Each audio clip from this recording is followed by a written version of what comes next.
you? I hope you're all having a great night. Welcome to the Paranormal Pride. And tonight I'm going to have a great guest, and you guys are going to love him. You're not going to know what to do with yourselves after this, but I guarantee you're going to start thinking about renting one of these paranormal locations and having an experience of your own. You're going to love it. My guest actually owns two of the most haunted locations in Tennessee. One of them is Old South Pittsburg Hospital, and the other is historic Harriman Hospital in Harriman, Tennessee. So I am just so grateful to get to talk to him. I've been wanting to talk to him.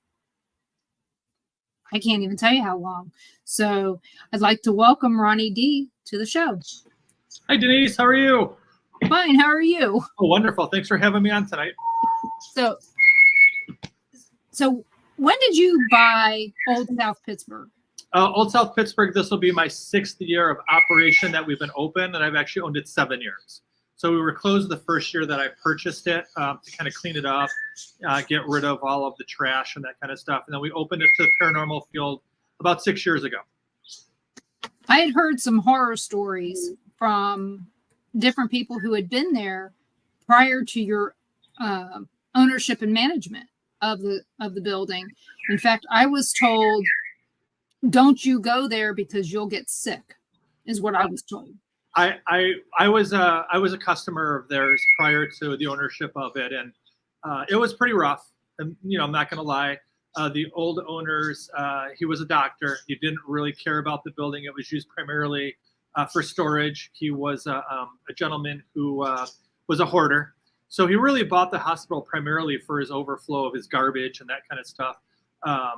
So yeah, it was in really bad shape when we bought it. It was full of mold. It was to the point where like things would leak, and instead of them fixing it and taking care of it, they just put a bucket under it. And once you get a location like that where Tennessee weather, it gets warm in the summer, and you get that water going, you get a lot of mold, you get a lot of stuff. I see your black cat behind you. But you get a lot of mold, you get a lot of that stuff going. So yeah, one of the first things we did is we went in and pulled out a lot of drywall. We abated all of the mold and fixed the leaks. And yeah, I remember actually as an investigator going there many, many times, and you couldn't breathe in the building. You walked in and it was real hard on your lungs, and yeah, it was in bad shape. So we had a group of about 40 of us who went in, and we moved 100 tons of garbage out of the building. So yeah, 100 tons, including a car, which is not included in the total. But yeah, we had a large group of people who came in, and we just cleaned the place up. And I know a lot of people, as you said, we're getting a lot of investigators coming back who haven't been there in 7, 8, 9, 10 years because of the situation that happened when the old ownership was there, and they didn't trust the building. They didn't trust the building for a couple of reasons, monetarily as well as just the health of it. And yeah, they're coming back and they walk in like, oh my God, this place is just night and day difference. So kudos to Steve and I for cleaning all that up. Yeah, I had gotten sick from, we thought possibly a paranormal location, and I ended up with having to have a lung biopsy due to having lung nodules that weren't there before Labor Day. After Labor Day, they were there. So they thought I had a fast growing cancer. And so after all that, I was told to stay out of moldy places. And a friend of mine said, because we had said, we want to go to Old South Pittsburg. We've heard all these, things about it. And the friend called me and he goes, don't you go there. He goes, that place will kill you. This was before you owned it. He goes, there is not enough. There's no mask that's going to keep that fungus from inside of you. And so at that point, it was where we couldn't go. But once we had heard about all the work that you did, all the restoration work, it was like, okay, well, it's back on the list of places to go. In fact, one of the guys I interviewed, I forgot his name, but he's from Pikeville, Kentucky. He was one of your volunteers. And my mom lived in Pikeville, Kentucky. So when I was talking to him, my sister's family and his family are related by marriage. So it's like, but everybody's related to everybody up there. And I don't mean that in a bad way, because I'm related to a bunch of people up there that I didn't know I was related to. So, Right. but yeah, that was one of the things that I'd heard. I'd heard that the fungus was so far off the walls that, in the basement area, I guess, that it was just unsafe.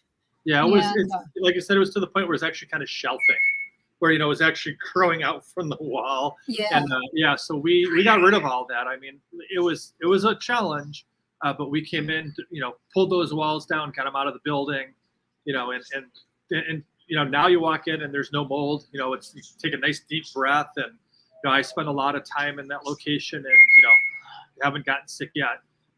So yeah, just a night and day difference. We're looking forward to having you back. That's, like I said, I had heard all kinds of good things, and responsibility goes a long way. Oh, absolutely. I mean, one of the things that we really strive on is, and we're not picking on anybody, but we've, as an investigator myself, I've been doing this over 25 years now. And, I've been into some really locations where you're like, holy cow, people are like, actually in this building. One of the things that I did is buying Old South Pittsburg and Harriman is we wanted to make sure that not only was the building active, but we wanted to make sure that it was safe, and that you could go in there and not worry about, things falling on your head or breathing in toxic mold or, anything like that. So we've been very diligent about making sure that our locations are, clean, and you can eat in them and you can breathe in them, and, you can spend a great deal of time in there without, having to go outside, catch your breath, and then doing the investigation again. Or, a lot of locations too have just a lot of stuff on the floor. And, we really, really wanted to kind of really strive to be, a great location that people can come in, and we use the buildings for more than just paranormal too. So, the city comes in and we do movie nights, we do hide and go seeks, and we do a lot of other things with the building as well too. So we wanted to make sure that everybody could utilize the building, not only paranormally, but for, other fun activities like that too. I'm glad to hear that. So when did you buy Historic Harriman Hospital? So Harriman, we're on our 2.5 year. So this is 2.5 years in.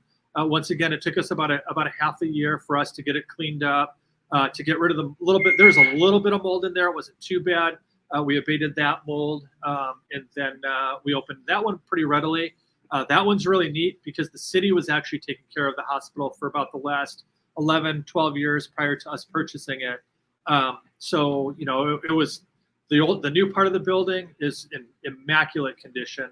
As a matter of fact, we've had Hollywood movies shoot there. We have a couple of music videos coming, artists that are coming to shoot there. So that, once again, it's a multi-purpose building. Not only do we do it for paranormal investigating, but we're on one of the Hollywood lists for them to come out and shoot movies.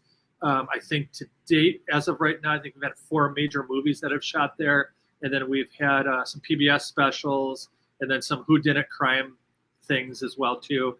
And now we're getting into the music end of it, where we have music video artists actually coming out to film their music videos there as well too.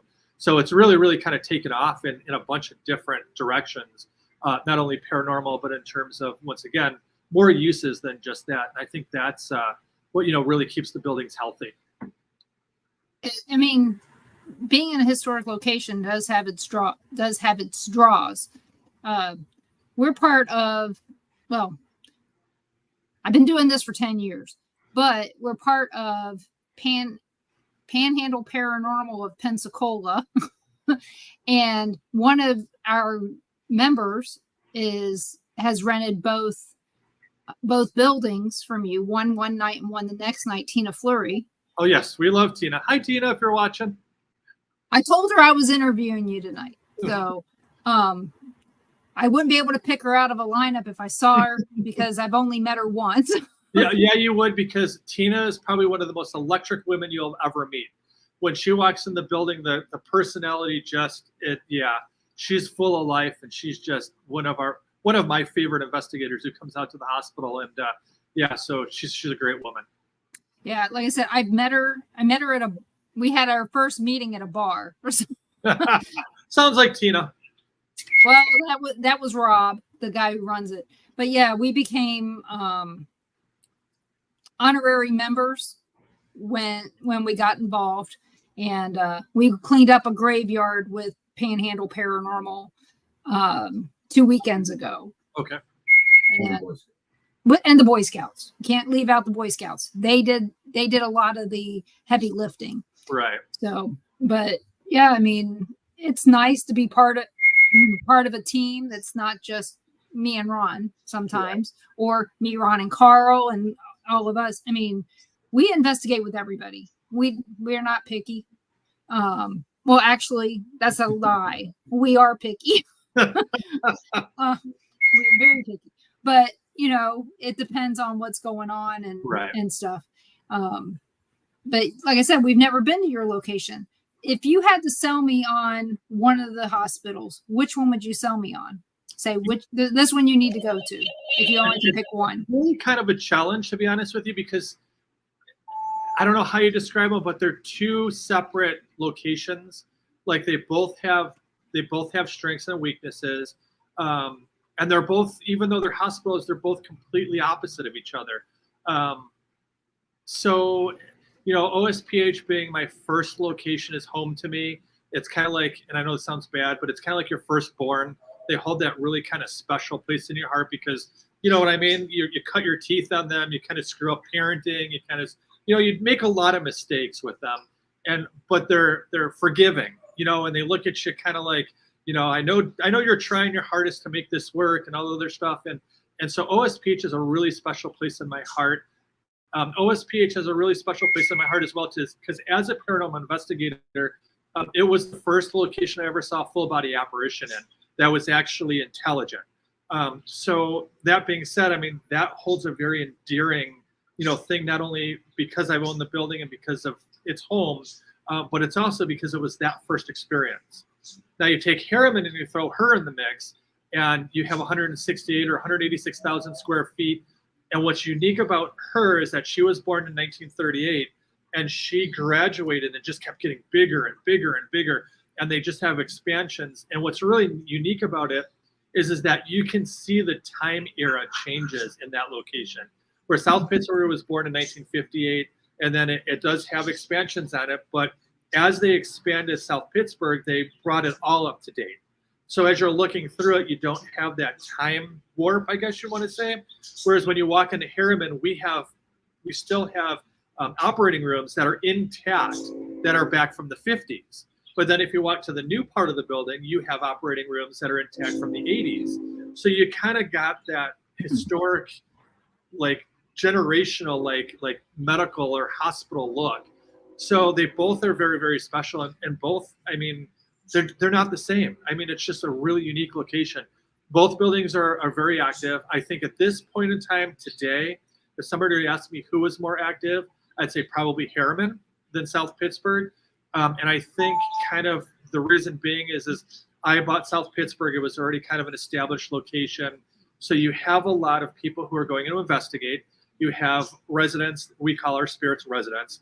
We have residents in the building who, are probably getting tired of communicating. And whereas you got Harriman, who's only been, being investigated for 2 years. So we're learning so much about it that there's spirits and there's, residents that keep coming forward, every time we're there. So it's just a little more active. And I think they're trying to really let their stories be told. Where South Pittsburgh is kind of like, oh, it's that guy again, so it's kind of different that way. Both locations are really active. I mean, we have a lot of investigators that after they're done, we'll ask them, what did you experience, this kind of a thing. And, nobody's complaining. Both locations are really, really active. But I think Harriman is just a little more eager to let its story be told, where South Pittsburgh is, you'll get an eager night. You'll get kind of a night where we're tired. Our interaction is going to be a little less than normal. But yeah, so I don't have a favorite. I think they're both equally as cool in completely different, unique ways. Does either one of them have a darker side? When South Pittsburgh, when I bought it, was extremely dark. I think it was very dark because when the owners had purchased it, I think they tried to sell it as scary. And I think they sold it as different than what we're used to in paranormal investigating. They created a lot of rumors about the hospital, about its residents, about Jim and about some other things. And I think, just like me or you, I believe that a spirit's a human being that's, that's still here. Their spirit's here. If somebody is constantly talking bad about you, you're going to lash out, and you're going to lash out any way you know how. And I think the spirits at South Pittsburg got fed up to the point where they were like, well, we're going to make it look dark. We're going to make it look negative. We're going to do those kind of a thing because we're lashing out against the information that's being given by the owners, by the tour guides, and that kind of thing. So when you walked into South Pittsburg originally many, many years ago, it was really drab feeling. It was kind of dark feeling. It was you didn't get that uplifting kind of feeling, I guess. As we have worked and we have gotten to know the residents, and we've done a lot of research on truthing out, what the hospital is really about, it's a completely different feeling when you walk in there. It's a lot lighter. It's a lot more crisp. The residents are more happy to interact with you, unless you're talking to Johnny. But for the most part, I mean, it's a night and day difference. Now, when we took over Harriman was never really investigated. There were a couple of groups who snuck in that we found out down the road that were breaking in and investigating, but it never really got that attention. So when we took it over, immediately the first thing we did is we got the true history. We talked to everybody in the area, and we're keeping the real history going. So I think in that situation, we don't have that dark feeling because we're telling the truth right off the bat. And we don't have to kind of backtrack and go, okay, this is what we heard about Jim and it's not true. And you know what I mean? We're walking into a fresh slate, and the residents are kind of doing the work for us and coming forward and saying, we're here. This is what we did here. This is how we feel here. So it's a much more positive interaction in terms of that. And really in both locations, I know I haven't really had any, hey Shay, I haven't really had any experiences negative in either one of the locations. I mean, and I'm a firm believer, and I don't know if we're allowed to swear on this show or not, but if you're whatever you want to say, if you're an asshole in life, you're going to be an asshole in death. And I think, that once again, if I'm a jerk when I'm alive, I'm not going to change my stature or my personality after death. As a matter of fact, it might get a little more mean. But in terms of like actual darkness or like demonic or anything like that, I've never had any experiences like that in either location. And I spend hundreds of hours at each location every month. And like I said, I don't have any of those. I don't have anything bad to say in terms of anything that's happened negatively that way. One of the things that you said, we used to be the tour guides at the Sally House in Atchison. We did that for 7 years. And I would leave there with bruises on my arms. I'd be wearing a jacket like I'm wearing now, short sleeves. And I'd go in there. My husband got to the point to where he was inspecting me before we started to see if I had any bruises on me. And I kept telling him, I said, it feels like something's holding me there until I get the whole story out, not just the rumors that cause, that people think that the reason why the house is haunted, and when I would get through with that and I would tell the whole truth, the bruising stopped. Mm-hmm. Started having things thrown at me and things like that later on, but it felt like something was wanting me to make sure that I told the story. Well, after doing so much research, I found out that the doctor that built this house still had family members alive. Oh. People were talking bad about this guy. And of course, his family had no clue that this house was owned by their great grandfather until I told them. And they're going, we heard stories about him and nothing they ever heard was bad. So why are people talking bad? Right. So it's the same thing. There was stuff going on that may have been more related to the lies than the truth. Right. So, and like Shay says, she says people brought a lot of negativity into Old South Pittsburg before you bought it by bringing in whatever it is they were bringing in, whether it be, they had negative intent. We'll just go with that. Right. And, the problem is in the spirit world, we're their voice. So, I mean, when we're walking around saying bad things about them, they don't have, they don't have the ability to stop you and say, hey, what you heard is incorrect. I mean, so bruising and that kind of thing is their way of reaching out and saying, hey, you know what, stop this. You know, I mean, let's really, really do the research. And I mean, and I will tell you, like, a good example is when I took South Pittsburg over, we have a resident, his name is Jim. He's probably one of the most famous residents of South Pittsburg. And when I was going to prior to owning it, they gave me just a sheet that was just awful. Everything from him being a rapist to him being a child molester to him being a drug addict. I mean, the list was so long, and every time I went back, they added something onto it, and it was awful. It was to the point where I was like, well, wait a minute here. And I realized that the more I've done paranormal is that stuff sells. You know, nobody wants to watch a video with a bunch of guys sitting in the dark and you might get a hit here or there. But if I walk in and I'm like, oh, you know, there's demons here, or Jim is, you know, he's this evil guy, people tune into that. And they don't like the boring end of the paranormal. They like that thrill. And so it was really funny. But I was actually at South Pittsburg, and one of the volunteers and I we were standing in the hallway in the foyer as you walk into South Pittsburg, and we were talking about Jim, and we were talking about the things I had heard. And I had long hair at the time, and the lady was sitting in front of me, and all of a sudden I felt my head just get yanked back, and like a lock of my hair was just yanked. And the lady in front of me looked at me with her eyes wide open. She was, holy cow. And I said, yeah. I said, I couldn't believe it. We were talking about it, and I was talking about the things I had heard about him. And so we continued to talk, and it kind of frightened me a little bit. He did it a second time. And I'm assuming it's Jim because we were talking about him. Well, later on, there was a young lady and I who found out that the back room of South Pittsburg Hospital, where the OBGN was all of his stuff. When he had passed away, the owner threw it all in the corner, and it was piled high. And so Candace and I took about 36 to 42 hours. We took it all back to the hotel room. We were up that whole time, going through his whole life. And one of the rumors about Jim was that he was a homosexual. And it was, you know, there was no proof on it or anything like that, but it was one of the things that they had that talked about and all other stuff. And so Candace and I were going through his paperwork, and the first thing we came across was a dating website that was his name, and it said, haven't met the woman of my dreams. So we're kind of like, well, okay, so that rumor, we can chalk that one off. And then there were rumors about some other inappropriate activity that done. And we went through and we found court records, and we found this and we found that.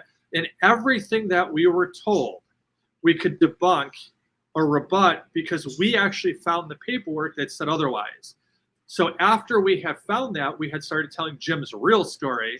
And I've never been touched by Jim in an aggressive, you know, fashion ever again.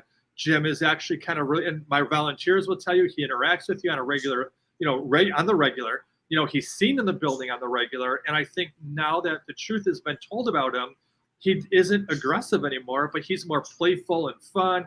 And I know we'll get some ladies who will come through because he was a ladies' man. We found out he'll kind of swatch on the behind. And I mean, he has become very, very interactive in the hospital. But it took Candace and I, you know, a couple of days to go through all of the information and to come forth with who Jim truly was.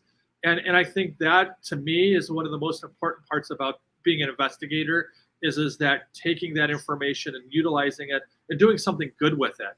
And so, like I said, we actually really changed a lot of the thought process of Jim, you know, and what he does in our building. And like I said, Candace and I spent so much time doing it, but now it's just that whole area, his apartment where he used to live and still resides, I believe, is just the energy there is so much different.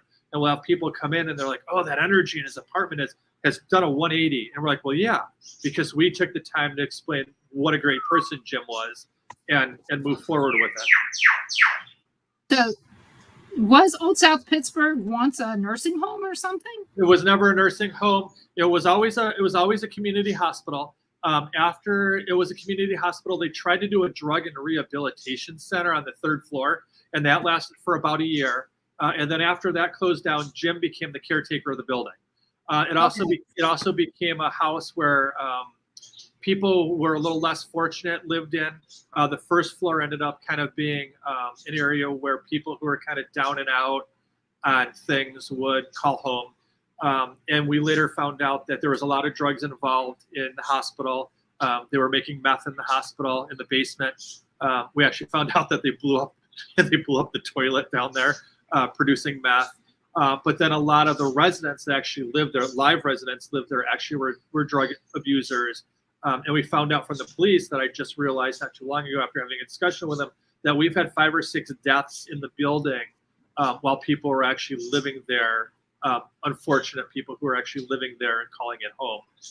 So they closed the hospital down to people, and obviously kicked out anybody who was calling it a residence. But yeah, so like I said, as we're learning, and as the town is starting to open up to us, because we've owned it quite some time now, we got a lot of information from locals and a lot of stuff that was going on in the building, during the time it was open and right after. And it's seen a lot of tragedy. Unfortunately, it's seen a lot of tragedy even after, it was a hospital by people who just were drug abusers and kind of down on life and that kind of thing. And they used the hospital as a residence. Isn't it in a neighborhood? So it is. It's kind of set on the foothills of South Pittsburg Hospital. Directly in front of us are some of the nicest people I've met in the entire world. The lady that lives across the street from us was actually a nurse in the hospital. Her daughter was a nurse in the hospital. And the 2 houses that are directly across from us are family. The family owns both of them. To the left of us, the house was just purchased by somebody who was born in South Pittsburg. So we get a lot of stories from her in terms of the hospital. So we are kind of in a neighborhood. There's nobody behind us, but a couple of houses here and there. And then if you're looking at the hospital to the left, we have Section 8 housing. And then to the right of us are really nice, pretty homes. So we're kind of in the middle of, 2 really different worlds in terms of Section 8 housing on the left. And then we have some very affluent people on our right. I grew up in government subsidized housing, and they were right across the street from family homes that spent a lot of money for the same style of home that we were living in for a lot less. Right. And I will tell you, the Section 8 housing that's to our left of us, there's some of the greatest people I ever met. I mean, we'll be out planting flowers, or we're putting trees in. We're doing a lot of stuff for the community and trying to really bring South Pittsburg back into being a really pretty location. And they'll come out and they'll chat with us and, how's it going? Is that place really haunted? And we're like, yeah. A lot of them will look out for us. A lot of them will have kids that'll come by, and I gave them my phone number, and they'll call and say, hey, there's somebody snooping around the hospital. And so, they're really great people. And a lot of them just have, came into an unfortunate part of their lives, and and so they're doing Section 8 housing. And said some of the greatest people I ever met live next door to us. Yep. I mean, some of my best memories are when I lived in government subsidized housing. Right. So, and I know a lot of people who have owned Section 8 housing for the same reason. They want to help out people from where they came from. Sure. So, Evelyn, get well soon. So, yeah, your mom's there. Ron says hi, Karen. So, so you've told me some of the differences between Old South Pittsburg and Harriman. Is Harriman in a neighborhood as well? Harriman is drop dead right in the middle of downtown Harriman. Directly across the street from us is City Hall. To the right of us is the fire department. Behind the fire department is the police department. Harriman is a challenge because it's on Roan Street, which is actually Route 27. So it's like a major road that runs through downtown Harriman. It runs all the way to Knoxville. Or if you go the opposite ways, it runs all the way to Chattanooga. So, I mean, that hospital is dead set right in the middle of downtown Harriman. Anybody gets the opportunity to come down there. It's a beautiful little city. They're redeveloping a lot of the downtown. We've got a lot of antique stores. They're putting in restaurants. One of my very best friends, her name is Donna, has a venue across the street that she does for weddings and that kind of thing. So Harriman's really coming up. They're really working on the downtown. The nice thing about Harriman, it's really kind of neat. I think so much little sleepy little towns. At about 9 o'clock, the roads die, and like you can drop a pin in the middle of downtown Harriman, and it just echoes. So it is a challenge for us because between 6 and about 6 and 8 is when we start our investigations. We give a tour. Sometimes it can be a little noisy between those hours. But I also think that it being in downtown Harriman, we get a lot of energy. We get a lot of activity. as a result of that, because downtown is kind of a bustling little area in terms of that. So you get some of that energy from that. And it's really neat because Harriman is much like South Pittsburg, where you pull up to the hospital, look at this all the time, and they look up and they're like, this is it. Because the only part of the hospital you can see is the new addition, which is up front. It's 4 stories, and it's about a third of a block. And then you walk into the hospital and realize that if you go down the back corridor, it's the whole city block. So, I mean, when you're standing on one end of the hospital and looking at the other end, you can't see the end of the hospital. It's that big. So it's kind of neat. It's kind of deceptive. But and then behind the hospital itself is all residential. There were a bunch of outpatient, or not outpatient, but out doctors that were back there. Those have all been converted into residential, either apartments or that kind of stuff. But yeah, kind of a really, really neat building. Shay will actually be at Harriman, I think, in 2 weeks. She'll be there in June 9th, I think. Yeah, they don't live too far from us either, because they moved down here to the beach. So yeah, Shay's gonna be. I mean, the thing that I like about the paranormal is I've made some really, really close, good friends. You know, like we talked about Tina Fleury before, Shay and her husband. There's been so many good friends that I've met through the paranormal who are like-minded, and you know, Shay and I are talking about other locations, you know, in her area and that kind of stuff, and kind of expanding the OSPH name, you know, into the southern states. I can't tell you, but we're looking at a couple locations, right, Shay, in that area. But we're always on the lookout for historic buildings, primarily because, you know, where I live, I'm from Chicago, and they just keep knocking everything down and put high rises up. So all of our history is being destroyed. I mean, that's what happened in Denver. Yeah, and it's terrible because we don't get to see that beautiful architecture, you know, that was from the 30s and the 40s and the 50s, because we're just demolishing it. And I think that's one thing that's really, really important, is to keep these buildings around for future generations. And, you know, there's a lot of like-minded people like Shay and myself who are looking for those locations to, you know, keep them alive and to be able to keep that history going. I'll tell you, it's amazing when you go downtown Pensacola and you see a building from the 1500s. You know, growing up in Baltimore, you know, we had a whole buttload of buildings that were from the 1500s. So, and, you know, and if you do come down, let us know. We'll come over and we'll see you at Shay's. We know where she's at. Oh, yeah.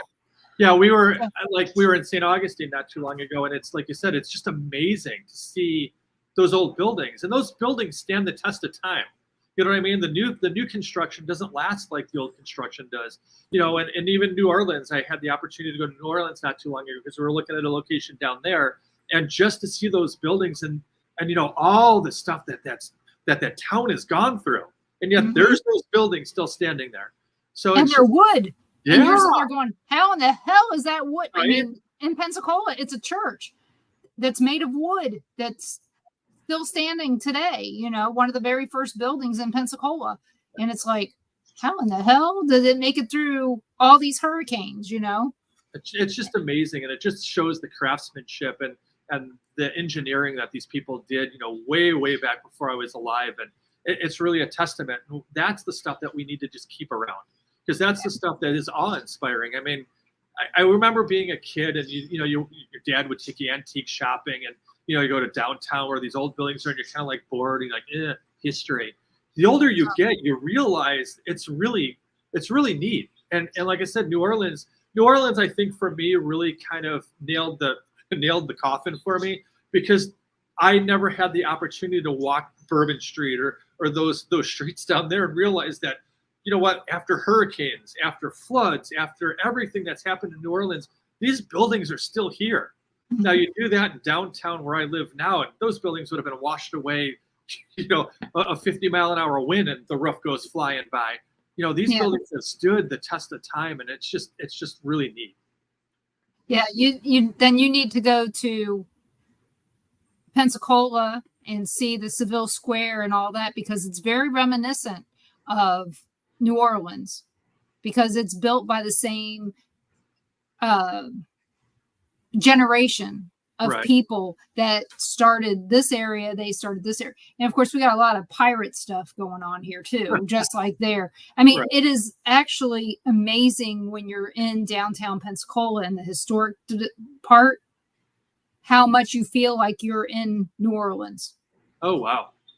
And so, but like I said, we were supposed to see Shay, but something happened that it didn't. I didn't think, to be honest, we didn't think that our 7-year-old granddaughter would enjoy being with a whole bunch of grown-ups talking about ghost stuff, Right. you know. But yeah, where they live, they're just down the road from Cat's Beach House. So see, I got all kinds of people. We can Right. They keep migrating away from us and going down south and south and souther. Well, you know why? You survived winter in Chicago. Can you imagine surviving winter down here where your coldest night is 20 degrees and it's only for about 20 minutes at night? Right. Well, I know, because I know, like, my whole life has changed now because I spend a lot of time in Tennessee. You know, I've grown and raised in Chicago, so, you know, I'm used to those, 25 inches of snow and negative 55-degree weather. And now that I'm in Tennessee frequently, or, as much as I'm in Chicago, I'm kind of like, what the hell have I been doing up here my whole life? Like, why did I put up with the snow and this awful weather? And now it's just kind of a different set of circumstances. Now it's like, oh my God, when's this heat gonna end? But you know what? It's a lot easier for me. I like the heat, because I can just go jump in the lake and cool off, or grab the sprinkler. I like the heat. And I think the older you get too, I think heat does a lot better for your body than the cold. But yeah, it's really funny. I do really like the South. And I will tell you, I mean, no disrespect to my northern friends, but Southern hospitality, it's really true. There's nothing like it. You can't go bad with macaroni and cheese and sweet tea. Oh, and seafood. And I've never had sweet tea in my entire life until I started with the hospitals, and that's all I drink now: sweet tea and Sprite. Oh yeah. So and we actually, before we bought a house here, we were looking in Tennessee, in between Knoxville and Sevierville, but still within the Central Time Zone. Right. That was our cutoff. I forgot the name of that town, but we had been looking because I have family in Bristol. Okay. And so I wanted to be close, but not close. And only because I wanted to feel like I'm going on a trip when I go see them. It was purely me wanting to feel like I was going somewhere special every time I went. Not not like the grocery store, Right. And so that was one of our options because, no state tax. Made sense. You can register all your cars for $25 a piece in Tennessee, where, in Kansas, it's not. Right. It's horrible in Kansas. Oh my gosh. Right. But The new car. I mean, just moving here, we've saved a ton of money. Spent a lot of money too, but we saved some too. Right.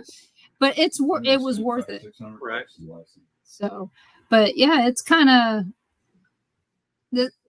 we're coming up on a year and I'm still not bored. I go to the beach about once a week and I'm happy with that. Well, I love it because, if you've ever been to Illinois is flat. I mean, you could see for miles, and it was really neat because, both hospitals are actually in the foothills of the mountains. And to me, I think a lot of Tennesseans just take it for granted. Me, I'm still in awe. I mean, spring and fall are my two favorite seasons because the mountains change colors. And I just, like, a lot of times I'll be at the Walmart parking lot, which oversees Kimball, the mountain in Kimball. And here I am in the parking lot of Walmart taking pictures, and people are looking at me, what the hell's that guy doing? And I'm like, this isn't something I've grown up with. So it's just awe-inspiring. It's beautiful. And then you throw in the Tennessee River, and it's just, Tennessee has really become a love of my life. And I just love the city, or the state, and the people in it. Yeah, my family actually built a house right by King College in Bristol. And funny story was, a few years ago, we were visiting. Okay. I did my show from my cousin's living room. And, my aunt comes home from the hospital because she was in intensive care the night before, which is why we were there. But I go out the front door and walk back in and go, oh my God, I remember this house from when I was 5 years old. Wow. I mean, we'd been coming in the back door and up the stairs, and I never even realized that it was the same house that I was in when I was a kid, that I was terrified of this house because I thought it was on the side of a mountain because the back porch was so rickety back then. And it was really high up, but I mean, I was 5. So everything is really over exaggerated in your head. And when it hit me was when I opened that front door and I saw the rug covering the grate, because it was one of those old houses with the boiler that had the grate on the floor. Oh yeah. I was terrified to walk across that grate as a kid, but as soon as I walked in that time, it was like, oh my God, I remember this house and being here with my mom and my dad, and that night we were sleeping in the basement, and I told my husband, I go, it was amazing. I said, it all made sense at that moment in time. That why this house was special to me and how I was able to drive to it not 10 years before, just out of the blue. We were there in Bristol for a family reunion. I didn't have an address, and me and the kids drove down there and we went right to the house. And it was like I didn't know where I was going, So Tennessee feels like home. I don't know about anybody else, but it always feels like home. So, and like I said, it's got to be my family history there. Right. So, but yeah, for me, it's strange. Got family in Tennessee. I got family in Kentucky and Virginia and Baltimore, New Jersey. You go all the way down, and there's yet my you're family. in Florida. Yes, but I have family in Florida too. Oh, okay. Over in what is it? Daytona. Oh, okay. All right, and guys. then my husband's family is She's taking off her jacket. Yes, I'm getting hot now. I get cold a lot. So, but when you're talking about the cold, I mean, I grew up in Baltimore. I don't do cold anymore. I'm with you. So, no, I'm tired of the minus. Well, I used to tell people the reason we left Kansas is I got tired of minus 12 in the winter and 112 in the summer. That's about right. That's an accurate. What do you call it? That's accurate. Yeah. Chicago's a little worse. I think we're probably about minus 35. And the summers are bad because the humidity is so bad. We get that month in August and the beginning of September where it's just awful here, and there's no breeze, and so it's bad. Yeah, well, if you're downtown, all the buildings stop any breezes you might see. That's so true. A good friend of mine lives near Chicago, and he said it's horrible in the summertime. So they always leave. And when you said Illinois, we used to be volunteers at McPike Mansion. Well, technically we still are, but we just haven't been up there since we moved. Right. Yeah. Sharon, I'm Sharon's favorite name to say. I know it. She loves yelling Denise. But I love that place. So, but yeah, from what I can tell, you have some great volunteers. We do. We have about 60 volunteers between the two locations, and they're amazing. I mean, they're the ones who keep the buildings running. We have a couple in each location that are there all the time. But yeah, everybody puts their part in. I know Heather just kind of was on here, Reynolds, a little while ago. She's one of our volunteers, her and her husband. But yeah, we do. We have a great amount of volunteers. And I think it's really neat because we put a family together who cares about the locations as much as I do. And that's what's really, really important. I mean, because we all kind of see, our locations. We all just really, really enjoy them. And I think we really like showing them off because everybody works so hard at keeping the locations, clean and pretty and planting flowers and that kind of stuff. So, it's really neat when you pull up there. It's kind of a shame because every once in a while we'll get people who will go by and they're like, oh my God, it's so nice. It actually looks like it's open. It's not creepy enough for us. And I'm like, well, we don't have to be creepy to be active. But there's still some of those people out there who, they want that creep factor. And we're kind of a little bit the opposite way. We're more, We're more beautiful. We want our locations when you pull up to have, you know, flowers and azaleas and that kind of stuff. And so, yeah, that's kind of the direction we go.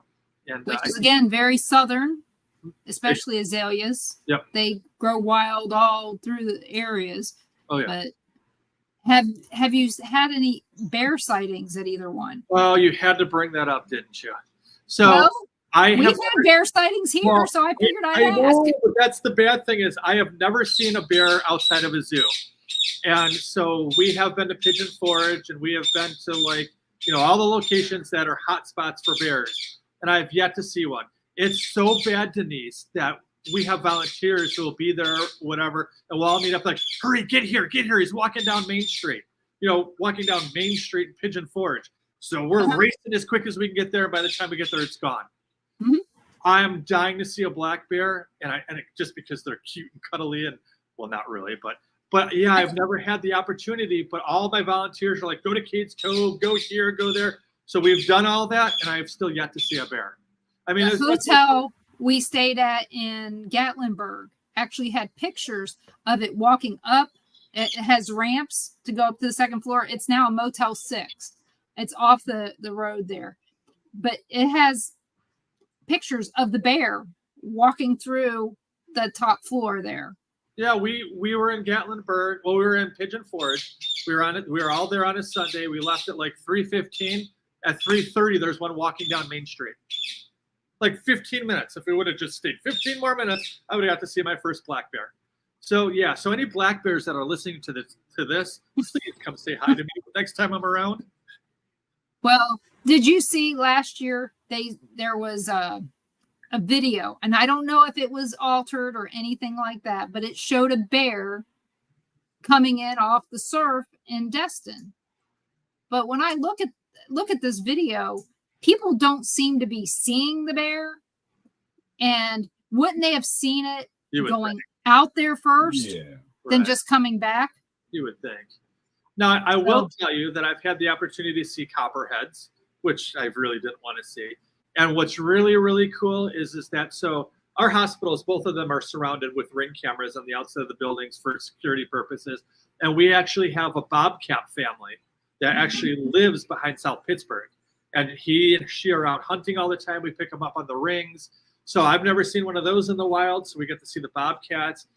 We were heading through Alabama about a year and a half ago. And I don't know what it was, if it was a mountain lion or what, but the biggest cat I've ever seen in my entire life is on the side of the road, kind of scaled up the mountainside. So I have got to see some wildlife that I've never seen before in Tennessee. Bald eagles on the river, but I'm still that elusive black bear that I'm dying to see. Well, I saw my very first mountain lion in Lewisburg, Kansas, crossing the street, and he saw his in Gettysburg. But in my case, I told him, I said it was because it was easy pickings, because it was going between these houses and the elementary school. So I was looking for easy pickings. Right. But I mean, it was one of those things where only thing I really remember is how big its tail was, you know, how big around, and that it was the color of a golden retriever. Mm-hmm. But it was huge. Yeah. And, you know, and in Kansas, they'll tell you there are no mountain lions here. There are none. But yet they're paying off all the farmers for the ones that are getting cows that are getting killed. Right. And then down the street from us was a wildcat refuge where there were lions and tigers, wolves. Oh, wow. And so my first thought was, did one get out? But if it'd been on the news, you know, right. Like, because when the gorilla got out at the Kansas City Zoo, it was on the news. They told us, you know. Right. But yeah, it's one of those things. Wildlife is amazing to see, even when they're in the wrong environment. Right. Well, and Tennessee is so full of wildlife.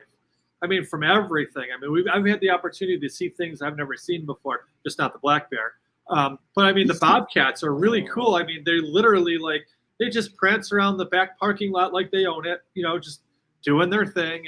And it's really neat. And then, like you said, that I don't know what cat it was because I'm not real well versed in wildcats, but you know, as you said, it had the biggest furry tail. and I remember seeing it. It was just massive. Mhm. And I remember we were driving in the car, and I remember looking, like, oh my God, could you imagine that thing coming after you? You wouldn't stand a chance. One swipe, and that'd be the end of your face. But he was just doing his thing and just kind of walking down the road or walking up the side of the mountain. Kind of neat. So speaking of wildlife, so how many times have you seen Bigfoot? Oh, never. Funny story. That actually came up in a meeting this morning for work. Okay. And I was like, I told him, and I told Carl this too. I said, my husband always asks how the paranormal comes up in my work meetings. And I said, this time it wasn't me. So needless to say, it's funny, but it just always makes me laugh when paranormal and my work meet up, because Right. my work is I'm a data analyst. Oh, wow. So it has nothing to do with the paranormal. And more than likely, you may have heard of the company I work for, but I'm not going to give it any lip service on here. But it's totally unrelated. So, and we're talking about bears. See, there's bears around here. I've never seen one. I've never seen one in Gatlinburg or Pigeon Forge or Eastern Kentucky. Any of those places, never seen one. Right.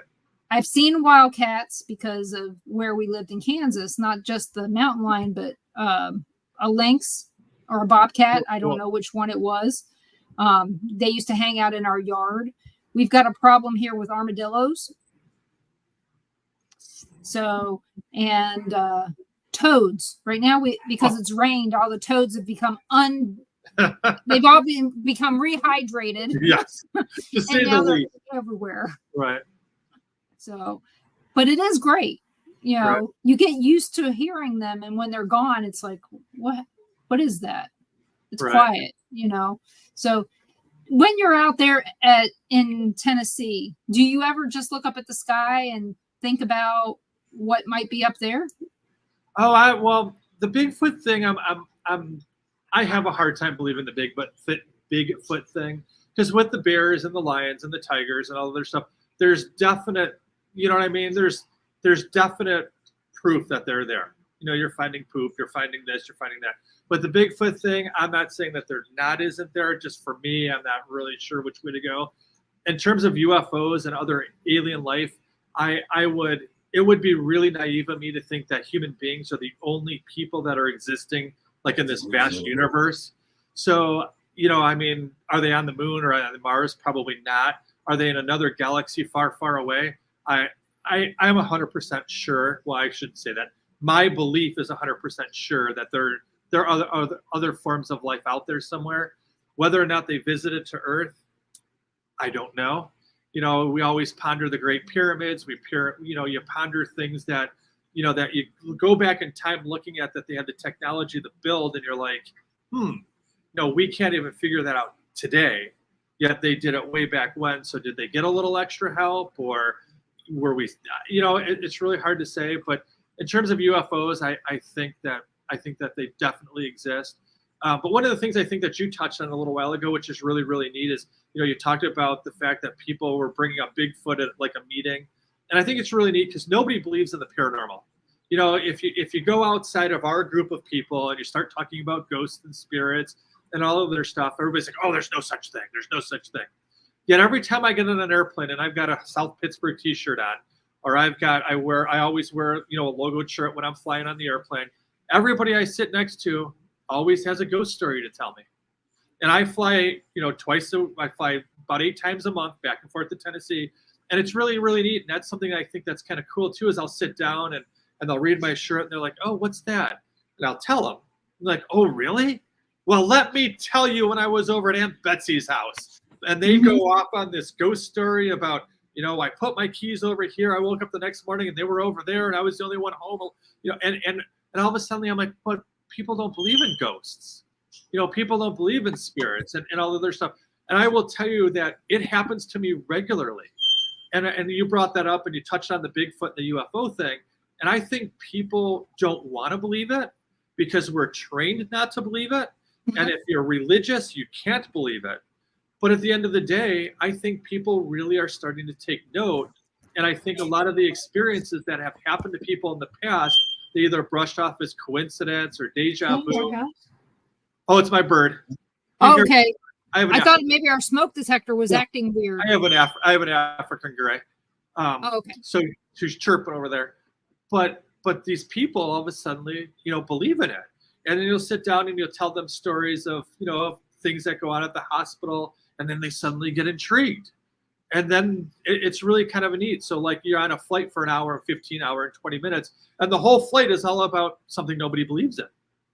So it's really neat. I think that the more it's becoming mainstream, I think the more people are realizing that the experiences that they're having aren't deja vu, or they aren't, this, but they're actually, maybe grandma's sticking around to say hi and playing jokes on you. Or, some of those things that are happening are supernatural or paranormal. And I think it's becoming more, I guess, regular or more mainstream or more accepted. And it's becoming unparanormal. Yeah, it's becoming regular. Yeah. And see, I believe, because we're in the Bible Belt, Tennessee is one of those states, and you know this, is that you've got a lot of people who are very, very religious, and they believe the Bible, to the T. That once you die, your soul goes to heaven, and that's it. There isn't anything left. And I always tell people, I'm like, well, okay, so I have something that I want you to think about. You may think I'm full of it, or you may not believe in this, but so I'm a human being. My body is 100% energy. Energy can't be deleted. It can't be created. It's here. So when I die, where does that energy go? So my philosophy is that I believe in God, and I believe that your soul goes to where it's supposed to go, whether it's heaven or hell. But how come your spirit can't remain behind you? How come there can't be two separate entities that every person has, and God takes your soul, or you go to the other place, and that is what that's what goes away. But your energy and your spirit is what stays behind. And that's an intelligent energy. That's an intelligent, part of you that still stays around. And people look at me like, oh, well, that's kind of weird and kind of like, out of the box thinking. And I'm like, because that's truly what I believe. I believe that, you're meant to go where you're supposed to go when you die, whether it's heaven or the other place. But I also think that if you believe in Newton's law, energy can't be created or destroyed. So what happens to all of this? Your brain is constantly electrical. Your body is constantly electrical. Your heart beats because of an electric pulse. So where does all that go? Just something to kind of think about, right? Mm-hmm. It is. I mean, there's so many things to think about. And one of the things I'd asked somebody to be on my show once. Okay. I asked him, and I said, I'd love to have you on my show. I said, we don't have to talk about the paranormal. And they refused to talk to me about anything other than, I can't do that because I'm a good Christian. It's like, what do you think I am? You think I'm,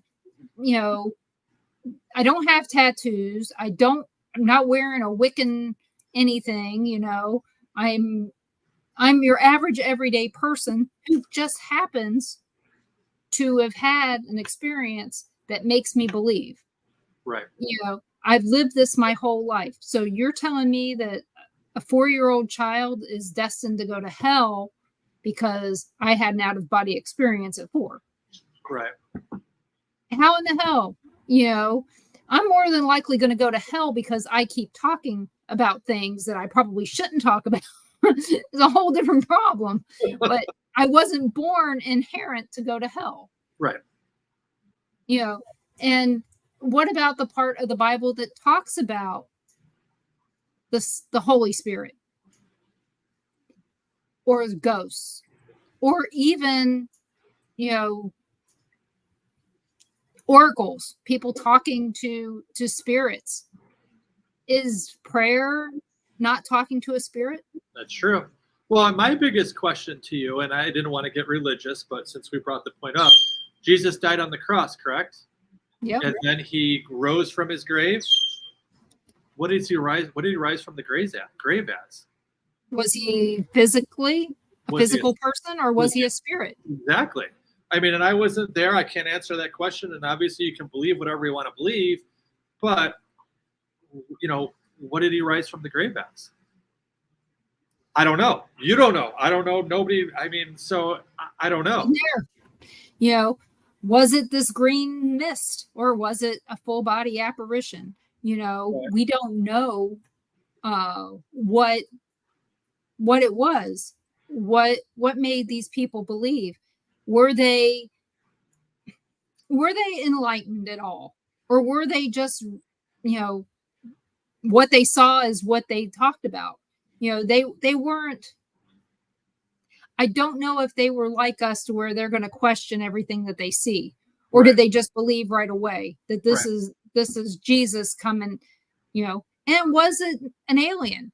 I mean, let's go back to the paranormal. What was it that they saw? Right. Was Jesus really here as a human being, or was he a starseed? A more intelligent life source. Right. Because here's a man that's so forgiving that he forgave everybody everything. That doesn't sound like anybody I know. I'm sorry. That's kind of the truth. So, but yeah, it's interesting. I mean, I'm not saying I don't believe, because I believe that there's something, and I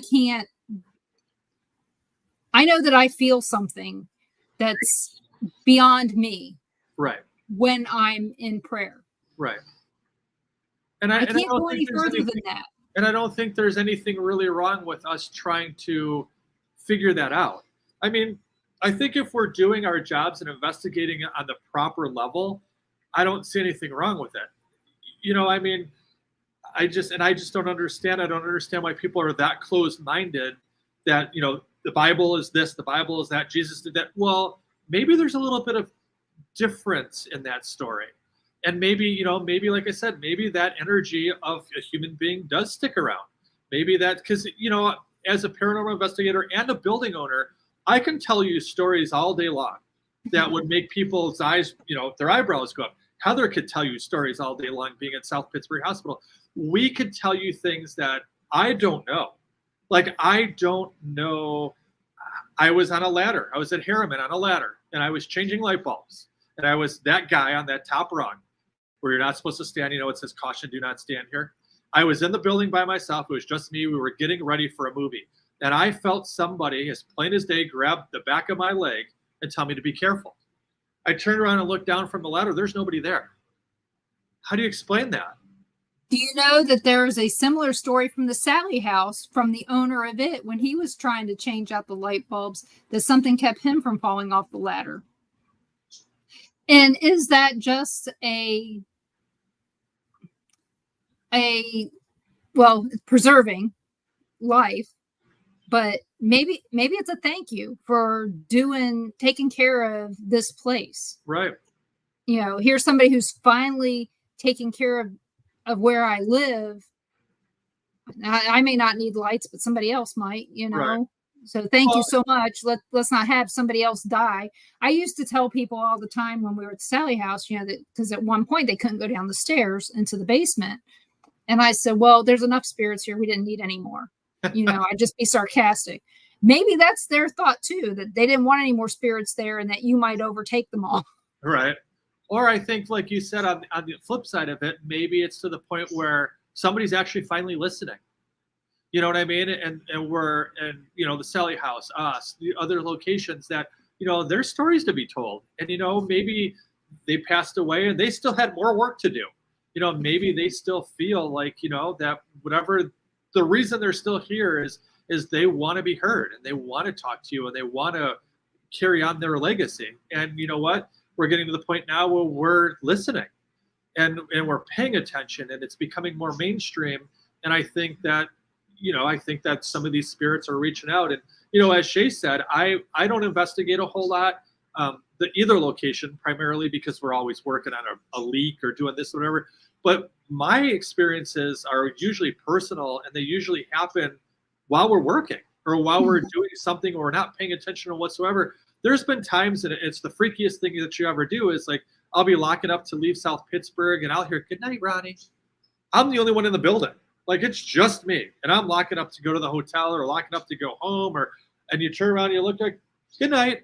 And you just treat them like they're still there. And it's, and I think that you start to get a relationship. And it's kind of weird to say, but there's days I'll walk in South Pittsburg or I'll walk in Harriman and I look like, wow, I just bought a bunch of bricks because there's really nothing going on. You don't have that feeling. You don't have that feeling that anybody's there, that anybody's watching or paying attention.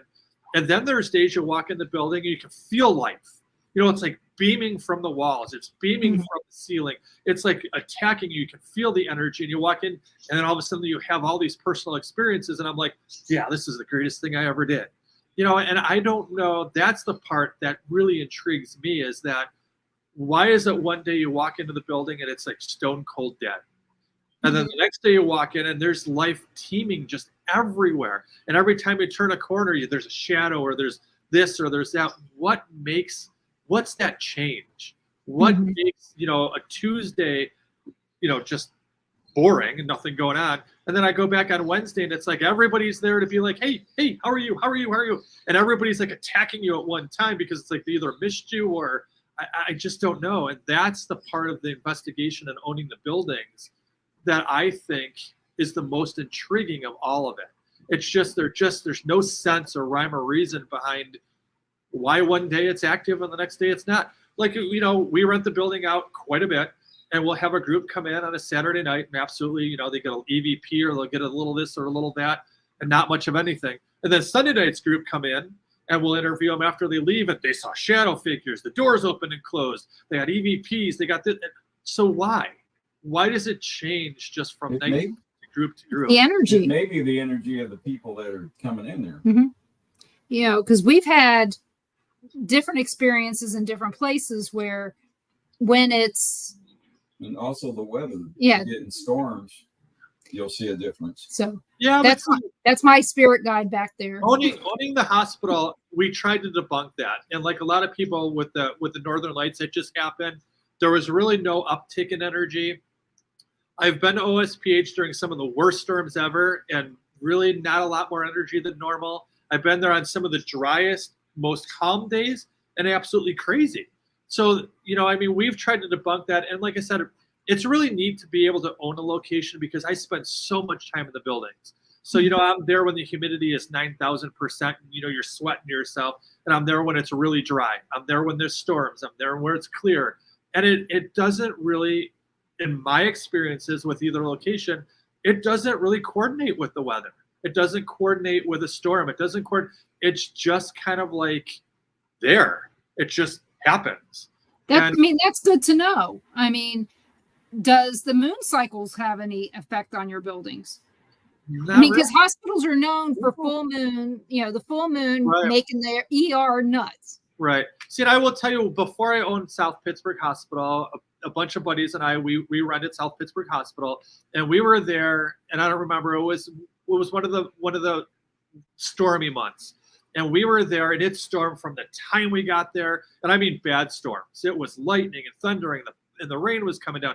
It was so much that we could hear the water, going through the walls through the drain. And it was probably one of the nights of the most boring nights we ever had. And then we were there in the middle of winter. It was cold as ice. We were all shivering and freezing. And it was active, beyond active. To the point where we were like exhausted because the evidence we got was just, there was so much of it, we didn't know what to do with it anymore. And so I don't know. I don't know how that coordinates. I don't know if it's, and those are the questions that as a building owner, being in the building as much as we are, you just kind of like, because I try and stay really neutral because, we're on a bunch of boards and stuff like that. People are like, oh yeah, the weather has a lot to do with it. And I can tell you from owning the location, and my location as an example, the weather really doesn't do a lot. It doesn't have a lot to play with it. But I think as your other gentleman said, I think it really does have to do with the fact of the group that comes in and whether they're positive or whether they're negative and whether they believe or whether they don't believe. Because you and I as a human being, if I walk in with a negative attitude and I don't believe what you have to say, I'm not going to spend my time proving to you I exist. I'm just going to move on. It doesn't make a lot of sense for me to sit there and like talk to you and like whatever and prove to you who I am. But now if you walk in and you believe in me and you believe in what we do, of course I'm going to sit down and have a chat with you and tell you all my experiences and tell you my life story and all that other stuff because of that. So I have a big question for you. Uh-oh. And that, well, it kind of goes back to all this stuff that you've told me, but I never asked, why do you believe in the paranormal? Because of the experiences I've had. So it's kind of funny because I don't believe in coincidences. I believe in everything kind of happens for a reason. But the first time I went to South Pittsburg, it grabbed me. The building grabbed me so hard. And it was like, I've been all over the country. We used to travel from California to everywhere. I mean, I've been to a lot of locations, and I've never walked into a location like OSPH. It was almost like, and when I use the word home, it's how I felt. It was like I walked through the doors and it was like I was comfortable. It was like just a weird feeling of tranquility, I guess is the right word. It was a feeling that I've never felt. And it's still like when we do projects at the building, I'll step back and a little tear will come down my eye, because it's really neat to see this building transforming into, what was a shithole, and really kind of, what do you call it, into something that's become bigger and better and more vibrant and more alive. And so it's really part of my heart. And the whole time I've been doing paranormal investigating, I've never felt the experiences or the love that I felt being in South Pittsburg. And that building grabbed me. And I remember the night that I had the experience, that I was up on the 3rd floor, and it was my first full body apparition that I saw. It was a nurse. She had looked me dead in the eyes as if to say, "You're on my floor, get off," because it was the wee hours of the morning. And I called the owner at the time, and I said, "I want this building." I said, "I will pay whatever it takes to buy this building." And anybody knows who owns South Pittsburg, they weren't going to sell it because they were making a ton of money on it. They weren't doing any improvements. They weren't putting any money back into it. They were pocketing it all. And they told me no. They flat out told me no. I had gone back another time, and this is what I mean. There's no coincidences. I was actually at the building and was in love with it. I was telling people I wanted to buy it. I'd do anything and buy it. This lady pulls me aside. She says, "It's coming up for sale." And I said, "How do you know?" And I said, "Because I know." And I was like, "Well, what?" She says, she hands me a card and she says, "Keep an eye on this website." And lo and behold, it comes up for sale as a government auction. The lady who was actually in the building was the lady who worked for the government, who was realizing that it was going to be sold at an auction because of IRS debt. And so how do you explain that?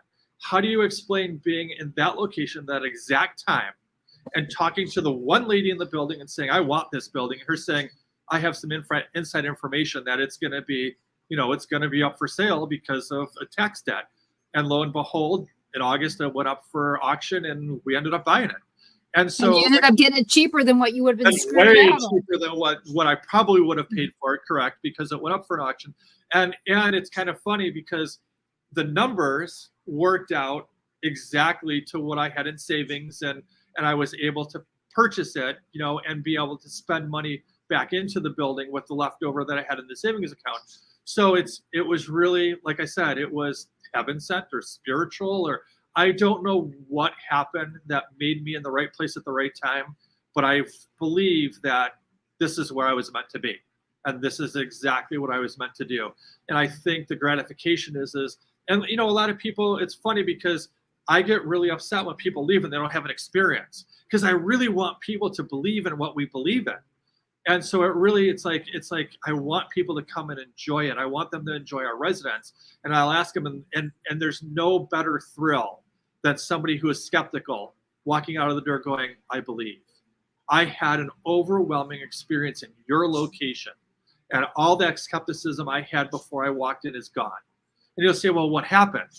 Well, I was standing at the nurse's station, and lo and behold, I saw a nurse walk right past me. And I would be like, "Really? Describe it for me." And they would describe her to the T, and I'd be like, "Oh, that's Nurse Betty." "Well, how do you know?" "I've seen her too. I've got a picture. Here she is." And they'll be like, "Holy cow, that's who I saw." So those are the kind of things that I think are really, really, really neat in the paranormal. And that's the reason why I do it. It's not really for me, but it's for the community, and it's really for saving the building and for letting those residents that we have still have a voice. And as I said, when somebody leaves the building, and I can tell you a story, Heather can tell you stories, people, my staff will tell you stories. it's usually the ladies who walk in the door with these husbands who are 6'5", they weigh 300 pounds, they look like football players. There's no such thing as ghosts. And their wives are usually 98 pounds, and they've watched every ghost hunter show in the world, and they're like, oh, believe me, honey, it's real, it's real. And they walk in and they're like, no, and they have the experience, and the rest of the night they're sitting in the car because they can't believe what happened to them. And they'll come up, and I'm like, see, I told you, this is real stuff. Like, this is really why we do it. It's really neat to have those experiences, and that's why I got the paranormal. That's why I bought my first building. Yeah, it is strange when you tell people, hey, yeah, my whole job is data. I work for a company that sponsors a lot of this kind of stuff, but only because people volunteer and they help their volunteers out. Sure. But it's everything I'm supposed to talk to you about is fact. So that's where I have this one problem. I see spirits, I can talk to them, but how do I prove that it's fact? Right. I can't. And so it's hard for me to mix these two parts of my life together. So how I do it is by looking at the data. We've already talked about history, facts. That's what I have to find. I tell people all the time, I'm a fact enthusiast. I want the facts. I don't want your bullshit story about Sally being some little girl that died in the house at the Sally house. It's bullshit. It's no truth to it at all. And I can prove it. But, that's the thing. The history is factual. Right. If we could stay with history, it makes sense. But, I love teaching people about the history of a location. And you've probably gotten to that too, since you told me the story about Jim. Right.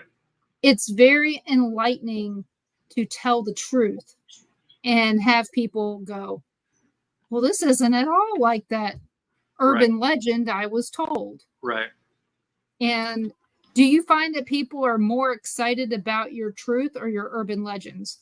Well, we had a big challenge when we bought South Pittsburg Hospital, and many of you all know this, is that when we bought South Pittsburg Hospital, there were so many rumors about the ground that the hospital was built on, all the surroundings once the hospital was built. I've heard things like there was an Indian slaughter on the building or on the property. I heard there was a plantation that burned down and little kids lost their lives. The rumor mill and the stuff that we have heard about South Pittsburgh Hospital is a whole nother show. And it got to the point it was so bad that when I bought the hospital, we wanted information. We went out of our way to try and find out what the truth was. So we went down to the Historical Society. The young lady closed the door on us. She was like, you're one of those ghost hunters. We want anything to do with you. And I said, well, no, we're here to fact find. Oh, I've heard that before. And all you guys do is twist everything and blah, blah, blah. So it took us about 1.5 years for them to actually realize that we were going to tell the truth. And I've got a really bad reputation in some of the paranormal because I will go after podcasts and I'll go after people who are spewing that old information because I don't want that out there. I don't want, we never had a slaughter on the property. We've never had a plantation on the property. We've never had, all this stuff that people are talking about, but that doesn't make for good media. And so I've had to do it. And I've taken my lumps for it because people are like, well, I've heard this, I heard that. And I said, yeah, well, I just got done spending like the last 3 weeks with the Historical Society, and this is what was there prior to it. But that doesn't make for good TV. That's not what this is about. This is about history. This is about exactly what you hit on. This is about a little community in South Pittsburg, Tennessee, that was the home for many, many people who spent their entire lives making people healthy. And so once we kind of put that out there, people kind of strayed away because they're like, oh, well, there's not a good story at South Pittsburg anymore because nobody died in a fire and there wasn't a slaughter and all this other stuff. But the true investigators came back and they patted us on the back and said, thank you. Thank you for taking that time. And, we heard everything from illegal abortions to, everything at the hospital. and none of it was true. There was Oh yeah, nothing documented, and so I heard those too at the Sally House. and that's what we Native want. American burial ground is one that always gets me. Native American burial grounds are marked very well. Yes. And I'm Native American, so you know the ones that aren't marked very well are in the middle of the boonies where nobody's living at. Right. To know that they're there. Here, here we just recently found out. We recently found out. The town knows about it. I just found out about it, that there's a park down in Pensacola that they were told to move the bodies and they didn't. And it's like, okay, first thing, everywhere has that story, everywhere. And so it makes you start to wonder what the truth is. But they did find bodies. Yes, what I'm saying about the Sally House, a lot of it's not true. No matter what anybody else says, I can give you the history to prove it, Bill. And but it is one of those things where you get this story and it carries from town to town to town. Right. And nobody ever seems to question that. And it's scary. Like every town has a Lover's Leap or Gravity Hill, and you sit there and you go, just shake your head and walk away. It's the ghost. It's the flashlight trick for me. It's like, I'm done. Well, the truth is just hard to believe. It's easier to believe a bunch of lies. I mean, and it's easier to glorify because everybody wants that story. Everybody wants the gore. They don't want a boring hospital that treated people's lives for 50 or 60 years, and you're dealing, and the spirits that you're communicating with, or the residents you're communicating with, are just people who passed away like me or you. That's they don't want that. They want this glorification of death that that they can run with on a story. And 90% of the time, that's not the case. 90% of the time, it's just a normal, regular old death. Yeah. One time I was in the ER in Kansas City, and I'm laying there. They're getting ready to do something to me. It was after the lung thing, and the nurse was talking to me, and I told her, I said, well, there's a spirit that's usually out walking around. And I told her what he looked like, and she goes, that's my dad. She goes, my dad died here in the ER. Wow. And she goes, is he okay? And I said, yeah, he's okay. And I said, I've seen him here many times. And at that point, you saw her shiver. And, I was like, it was weird. Okay. Because I figured when I told somebody what I was seeing in the ER there, that they would go, oh, it's the medication. She's just nuts, and they'd walk away. But I mean, I'd seen the spirit 4 times I'd been in the ER more than 4, but I had seen him 4 times. And it was like he recognized me by the 3rd time. And she went out there and she told the nurse that was, because she was the administrator, she told the nurse about this, and the nurse comes in to ask me questions about this guy and to ask if he comes behind the counter where they're at. And I said, yeah. And she goes, every time I turn around, she goes, my stuff's flying off the desk. Oh, wow. I was like, and then when I was admitted to the hospital that time, there was, in the middle of the night, my door was closed, but this lady came walking into my room through the wall. And she was, and the thing is I don't know where these people are coming from. And, they closed my door intentionally because there was a code blue. I didn't know that. I was so drugged. I did not care about what was going on. This was probably the only time I was in the hospital where I slept. And so I look over in the chair, and here's this woman sitting next to me. And she goes, I'm dead, right? And I said, yeah. And she goes, I'm not coming back, am I? I said, do you want to? And she said, no. And I said, well, then go on your merry way. And I mean, I was so drugged, I don't remember all of it, but that part I remember. And I told Ron the next, I don't think he came the next day. It was the day after that. Because I told him, I said, don't come. I look like crap. I feel like crap. I'm just going to sleep. And he came and I told him about it. And he was, are you sure? And I like, yeah.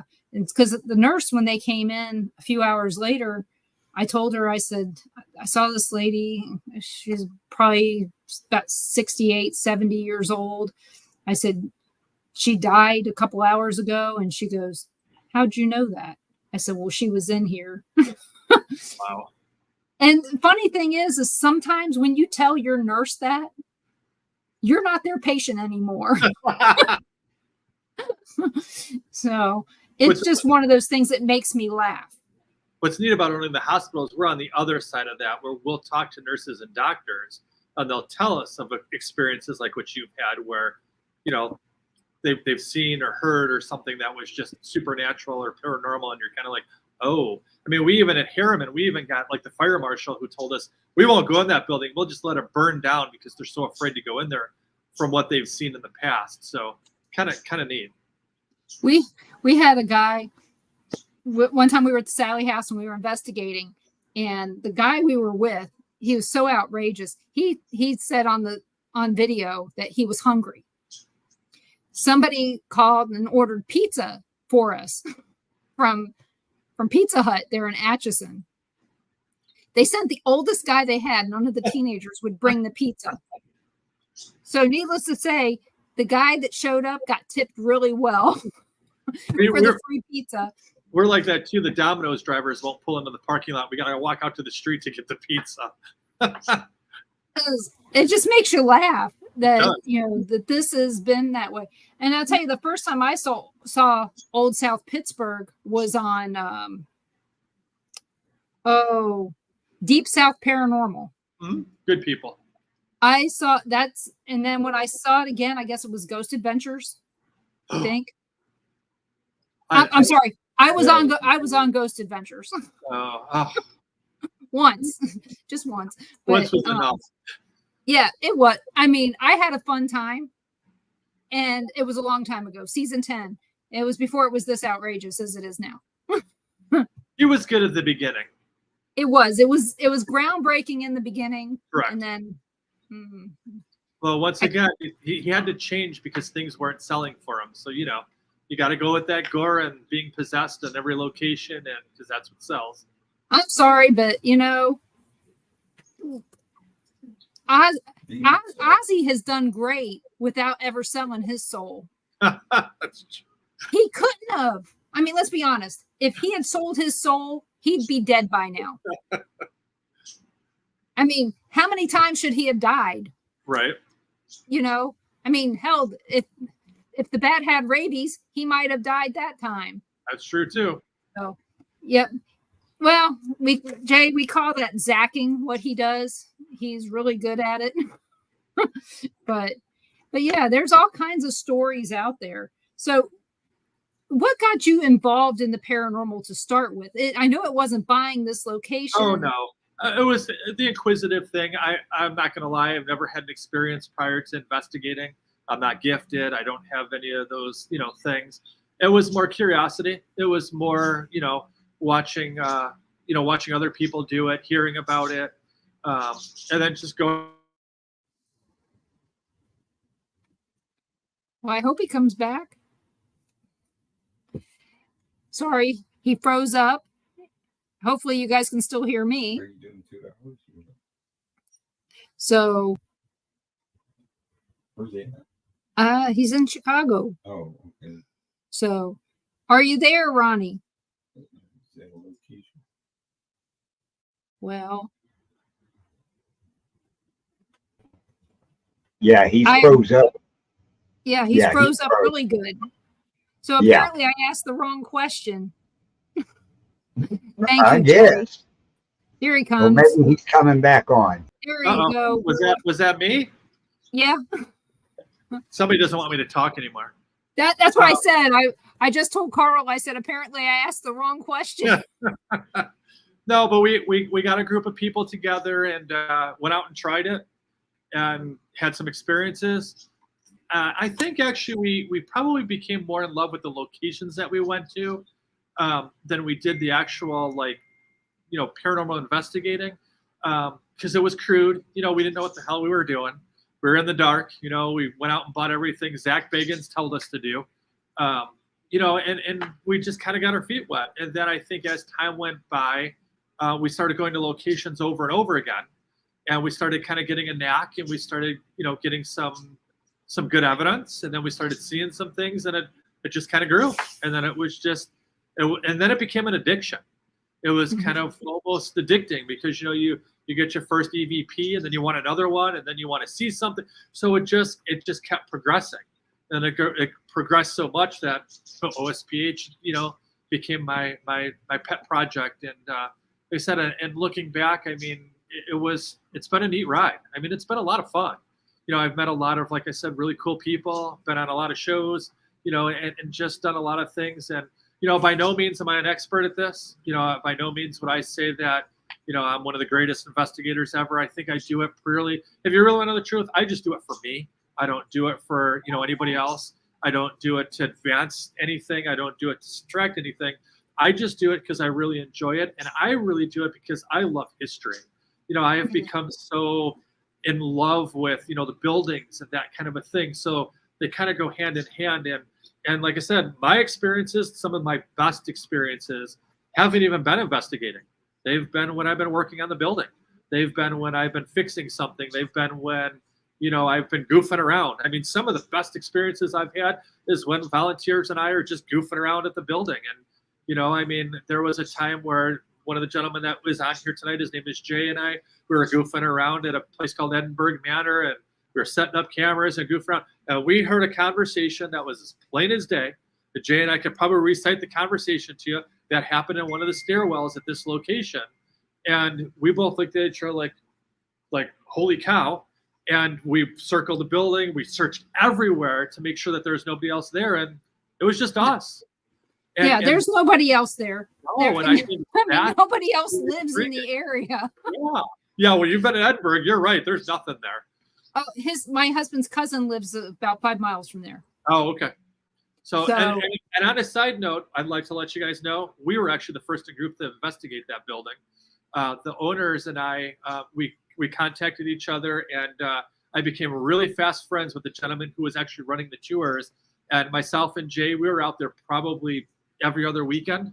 I mean, it was intense. We had some of the most incredible experiences at that building. And it was a lot of fun.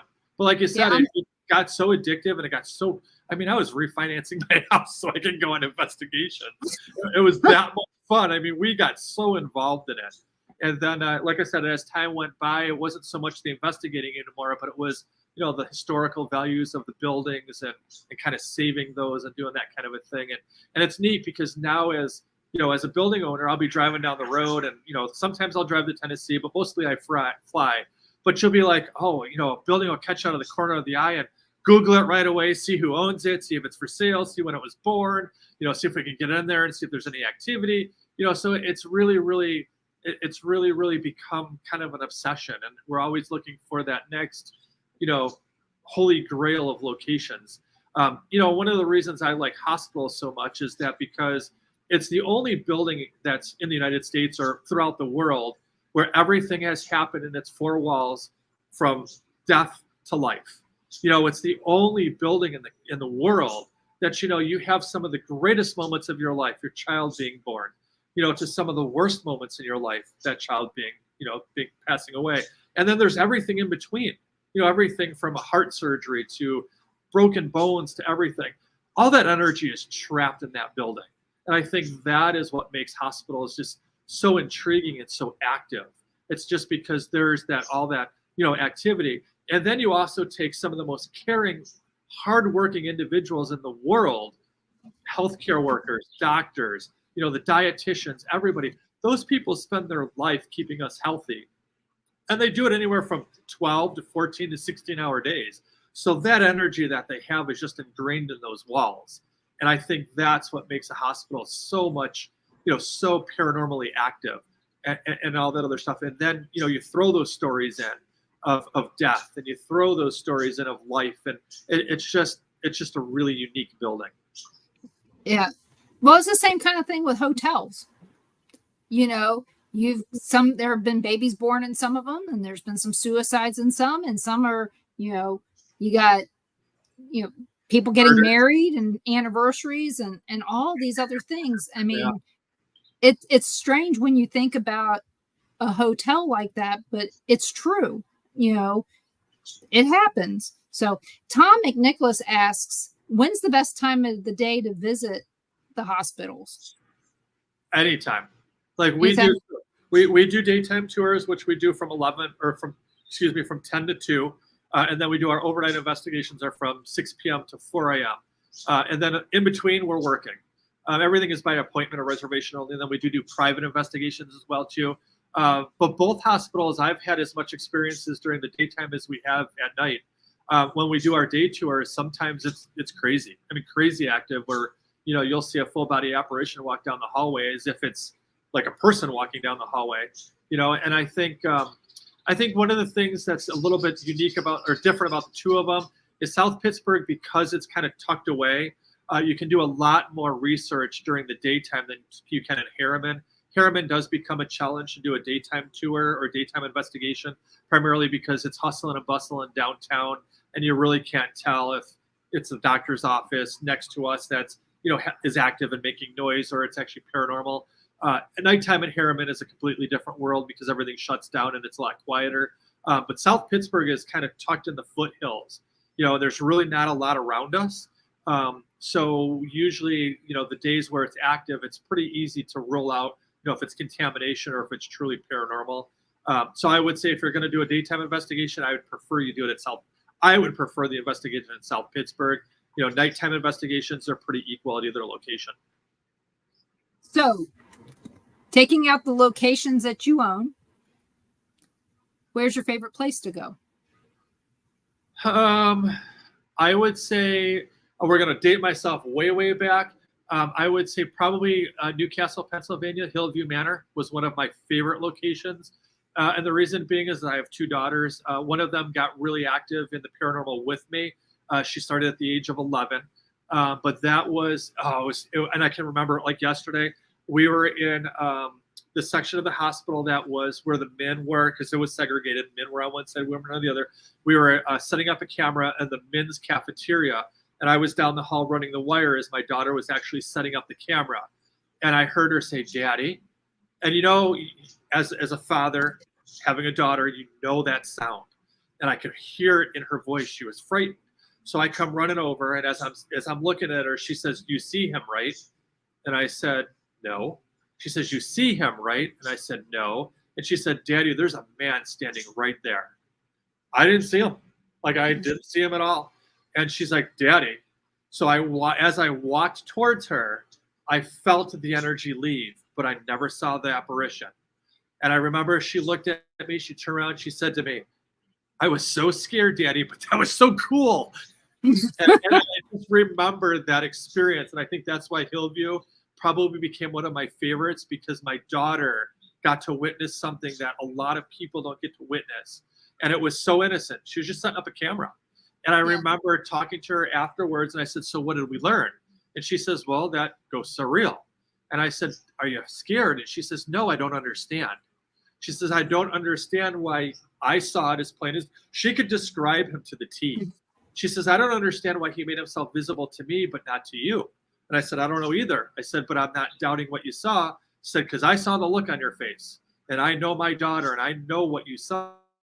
It's like, it was really cool. And it really made her advance in the paranormal as well, too, because she had that opportunity. So Hillview Manor was kind of that real special place for me. And I would say Edinburgh Manor was probably the second most favorite, because I became really good friends with the caretaker and the owners of that building. And they had a very similar interest in the building as keeping it pure and keeping it going. And we had some really great investigations as well there too. And Josh and I have become lifelong friends. And he's now married to a wonderful woman. I know, and I'm worried about her. you Yeah. know. So, but yeah, I remember I met them right after he asked her to marry him. Mhm. And I'd had them on the first time before that. The second time she goes, yeah, they announced it on my show publicly back Aw. then. So yeah, we've been together a few times in places. So same with the creeps, Adam and Alec and what's the other one? Eric. Mhm. Of course, Eric's not a paranormal investigator, but yeah, I've known them a long time. So Yeah. I know you're going, this is the first time I've ever heard of you, and I do know all these people. Right. But Well, like it I is- said, I was it is a just small very community. respected. It's a small Respect- community, and I think the good people really shine through. And I think the people who are in it for the wrong reasons, I think they kind of fade out as time goes by. But like Josh Hopkins is an example, and his wife. I've known them forever. And they're really great people, really good in the paranormal, really sincere. And there's a lot of people like that I've come in contact with that are just amazing people, and you keep them close to your heart, and that kind of a thing, because you kind of care about them, and as time goes by, you create really long-lasting relationships with them. But are you going to the event that they're having? Yes, we are. Yeah, we will be there. So I we were. can't. Yeah. It's too far. Yeah, we were invited, and I wouldn't miss it for the world, like I said, because I really, really enjoyed Josh and his wife, and looking forward to kind of connecting after all these years and saying hi again, one-on-one, and because it's been a long time since we've seen each other face to face, so it'll be really, really neat to catch up. Their little ones are so adorable. Oh, I can't wait to meet them. So, I remember when she was pregnant. Of course, that's been a long time. Yeah. They're doing one in Iowa at the Oh. place that they're working at the historical society for. Right. So he can't keep track since he's not on Facebook. He doesn't know what I'm no. seeing. Oh. No, he's a never Facebooker, and I I'm a don't rarely blame him. Facebooker. I don't blame them. Facebook's become so political and so negative. You got to really kind It always does. Every 4 years, Yeah. it gets very political, and I'm not. I just tell everybody vote. Just vote. Don't bitch about it if it doesn't Right. go your way, but and don't bitch at all. Yeah. If you didn't vote, I don't want to hear it. I agree with you. And don't browbeat somebody because of who they voted for. Correct. I agree. So, I mean, I have very distinct opinions, and I'm going to just tell you, I live in the most conservative county in Florida. So that tells you everything you need to know. Correct. I'm not for Uncle Joe, and we'll just keep it that way. But again, I was raised in Maryland. So- Uh-oh. So- I heard the voice in the background saying, shh, shh. It's the EVPs. Yeah. It's that or my spirit guide. Or both. But I just hope you have a good time when you go up there and that you have fun. And I look forward to someday meeting you in person Absolutely. and we'll be experiencing at- your locations. It's on our list Oh, now yeah. that we live close enough to get there. I think it's only like 7 hours Yep, Yes. that's- to Old South Pittsburgh. I think Tina Fleury is on her way back in August, July or August. So You give know- her a call and maybe you can come up with her. I believe, like I said, I know that it's coming up, and because she said, "Hey, I got it this day and Let's see, let's this take a look. day," and because she shared it in the, I don't know, I can't go back. I'm not going to sit there and That was a weekend we were going up. yeah, I thought it was in June, but that I'm doesn't looking. mean anything. I can tell you. I know you can. You can tell Oh, no. faster than I can. Let's see. I have to go through months worth of messages, but Oh, she will be at South Pittsburgh on the 20th of June, and she will be at Harriman on the 19th of June. we had, I think we have an event. It's a Tuesday, Wednesday. You can't have an event during the middle of the week. No, I cannot. The week before. Yep. week Right. before. And I have a real job. Yeah, They make me work Monday through Friday. I don't know but real why. jobs give vacation days. Yeah, but I just started. Oh, that wouldn't be a good thing. Yeah, the company that I used to work for decided they didn't like me after 25 years. Ugh. Like, You were okay. probably too good and worth too much money. So That's probably it. it's easier to hire somebody who says yes all the time and it can pay you half the price. It's a whole different ball game. That's true.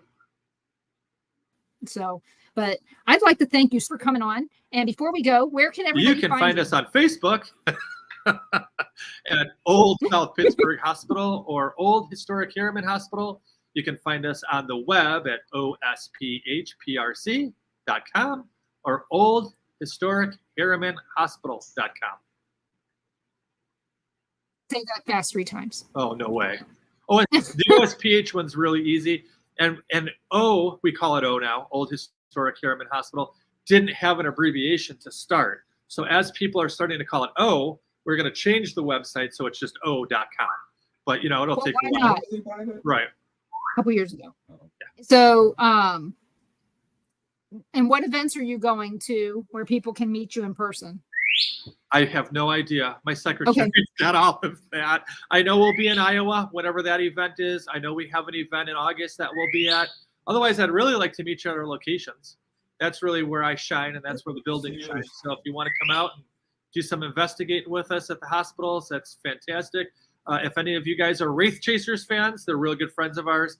They always do a double night. I think on September 8th, they're at Historic Harriman. And then on September 9th, they're at South Pittsburg. So, yeah. That reminds me, I Great. did see them on Paranormal. Yeah.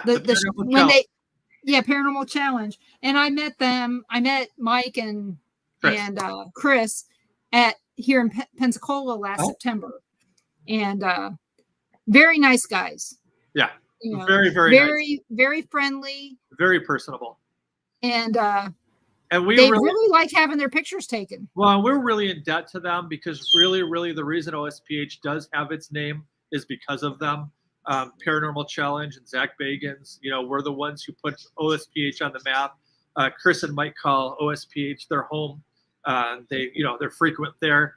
But we really are in debt to them, you know, greatly, because if it wasn't for them, I don't think it'd have the popularity that it does today. So yeah, Mike and Chris, if you're listening, thanks. We're always thanking you. But like you said, they're great people to hang out with and investigate with. They got quite the following. I know we sell out both locations when they're there. And like I said, it's a great time with them. They do some great investigating and they get some really good evidence at OSPH. Once again, I think our residents are pretty comfortable with them. So they get some really good activity when they're out there. And Jay, it's Ronnie. It says bird. My birds are not really allowed on Facebook. Yeah, it's an African gray. So in my case, I talk with my fingers and I talk with them well. So, but I'd like to thank everyone for joining us tonight. And I will not be on next week because of Memorial Day and our 40th wedding anniversary.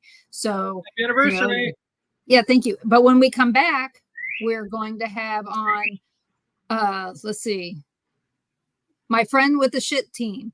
And that's their paranormal name, SHIT, the Saint. I can't remember what it stands for, but you guys will love them. They are not full of shit, but they're fun.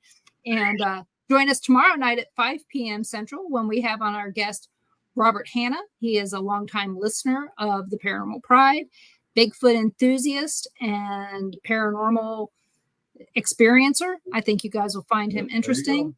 And I just hope, we're going to learn. Yeah, you can learn about Bigfoot tomorrow with us. You know, there we go.